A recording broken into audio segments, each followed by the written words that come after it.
Fiadanan'ny tompo daholo zareo mba hitondra fanazavana kely amintsika ny amin'ny resaka hoe ambany lalàna atao anatin'ity vidéo ity no tenako. Galatiana 5:9 dia mivaky toy izao amin'ny anaran'i Kristy Jesosy hoe: fa raha tarihin'ny fanahy ianareo dia tsy ambany lalàna. Mahatonga atevitra be mihitsy mantsy le hoe ambany lalàna, mampisaforivory ny mpino mahatonga fifandroitan-kevitra rehefa mba manao partage sy mifampizara any anatin'ny vondrona groupe isan-karazany sy ny pejy isan-karazany ihany ny mpino. Ka izay no nahatonga anahy hoe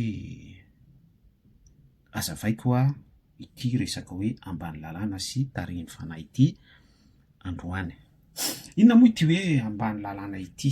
Ny ambany lalàna dia raha maka raccourci directa isika dia tsotra be hoe misy lalàna eo ambonitsika dia isika kosa eto ambanin'io lalàna mitoetra eo ambonitsika io. Inona ny natioran'ny lalàna? Ny natioran'ny lalàna ry zareo dia mandrara, mandidy, manoro sy ny sisa be da be. Izay le hoe loi d'obligation, loi d'interdiction, ny loi d'indication ihany koa, ohatran'ny code de la route zao, dia misy an'ireny panneau mi-indiquer hoe makajy na makajy, sens unique, double sens sy ny sisa rehetrarehetra, interdiction de se garer, hatrany. Fa eo amin'ilay hoe ambany lalàna, izany hoe isika ao ambanin'izay interdit sy eo ambanin'izay hoe obligation izay dia ny ankamaroantsika dia manaiky tsy sazoka, manatanteraka tsy sazoka, izany hoe manefa ihany, mety hoe noho ny tahotra na mety hoe noho ny antony hafa, tsy haiko, mankatoy ihany fa à contre-cœur. Aveko tsara hoe ny ankamaroantsika dia mankatoy sy manefa ilay asan'ny lalàna izay takiany lalàna amintsika ho tanterahana sy ankatoavintsika eo ambanin'izay hoe mandidy sy mandrara sy ny sisa izay, fa manefa tsy sazoka ihany à contre-cœur. Mazava izany le hoe ambany lalàna, misy lalàna eo ambonitsika mandidy sy mandrara sy ny sisa be da be, fa isika dia manefa sy manatanteraka, tsy vokatry ny fotsika fa manaiky tsy sazoka, satria mety hoe matahotra hiaran'ny sazy na matahotra ho tratran'ny fitsaram-bahoaka sy ny sisa be da be, dia arak'ilay teniko teo hoe manaiky tsy sazoka à contre-cœur. Fa teo indrindra no nandefa ny fanahiny Andriamanitra tsotoa tamin'ny alalan'i Kristy Jesosy zanany. Raha tarihiny fanahy ianareo dia tsy mba ambany lalàna. Nalefan'Andriamanitra tsotoa ny fanahiny tamin'ny alalan'i Kristy Jesosy zanany. Itari-dalana antsika mba hialantsika amin'izay hoe mankatoa eo ambanin'ny fandidiana sy ny fandrarana sy ny sisa izay mba hialantsika ao anatin'ilay toe-po manaiky tsy sazoka sy manefa à contre-cœur. Averiko tsara hoe nalefan'Andriamanitra tsotoa tamin'ny alalan'i Kristy Jesosy zanany ny fanahiny mba ho esoriny ao anatin'izay toe-po hoe manopy sy manaiky sy manefa sy manatanteraka à contre-cœur sy manaiky tsy sazoka izay isika, ny esoriny ao anatin'izay sistema hoe ambany lalàna izay isika. Dia izay ny antony nandefasany ny fanahiny ray tsotoa, fanahin'Andriamanitra tsotoa tamin'ny alalan'i Kristy Jesosy zanany. Rehefa tarihiny fanahy indray ary isika dia ohatrany ahoana ny fipetraka izay. Andriamanitra dia fanahy, satria zany Andriamanitra, ilay tondroin'ny soratra masina fa hoe Andriamanitra dia fanahy, io Andriamanitra tsotoa ny ray tsotoa io no nandefa ny fanahy ny tari-dalana antsika. Ary raha maka raccourci ihany tsika dia Andriamanitra mihitsy zany no mitarika antsika amin'ny fanefana ny sitrapony sy ny ho fankatoavana ny sitrapony misy natioran'Andriamanitra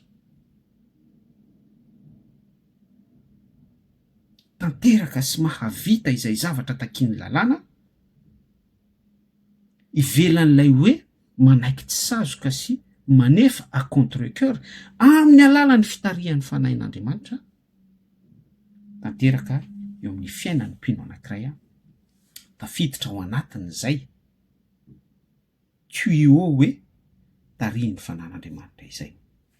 Misy fahasamihafana be zany zavatra zavaintsika izany ny anankiray le hoe eo ambany lalàna dia manaiky tsy sazoka à contre-cœur rehefa manefa, fa lay tarihin'ny fanahin'Andriamanitra kosa dia satria Andriamanitra tsy toy no mitaridalana antsika anefa ny sitrapony amin'ny alalan'ny fitarihin'ny fanahiny dia mazava ho azy fa tsy à contre-cœur ny fanefantsika sy ny fankatoavantsika fa selohan'ny volonté an'Andriamanitra mihitsy volonté divine ary nanome exemple an'izany izy tamin'ny alalan'ny Kristy Jesosy zanany.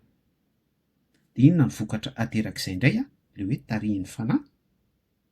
Mazava ho azy fa manamarina ny soratra masina isika Galatiana 5:2-7 fa ny vokatry ny fanahy kosa dia ary any amin'ny andininy farany amin'ny toko sy andininy dia misy teny tahaka izao hoe tsy misy lalàna manohatra izany.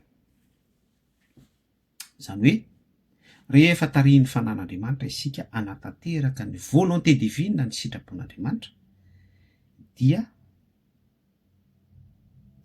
tsy misy asan'ny lalàna, tsy misy kôdy pénal, tsy misy kôdy civil, tsy misy didim-pitsarana manameloka antsika satria ilay fanan'Andriamanitra tsy toa ny fanahiny raitsy toa tamin'ny alalan'ny Kristy Jesosy zanany no mitarika antsika anefa sy anatanteraka ny sitrapony ary tonga marina amintsika ny vokatry ny fanahy izay ambaran'ny Baiboly fa tsy misy lalàna manohitra izany ary indrindra tanteraka amintsika ny sitrapon'Andriamanitra voaefa tonga zanak'Andriamanitra isika tsy à contre-cœur amin'ilay fanaovana ny sitrapony, tsy hoe manaiky tsy sazoka fa misy sitrapon'Andriamanitra tafidina mihitsy atao anatintsika, velona atao anatintsika, maniry sy mioro-paka atao anatintsika dia lasa natiora Jesosy Kristy isika.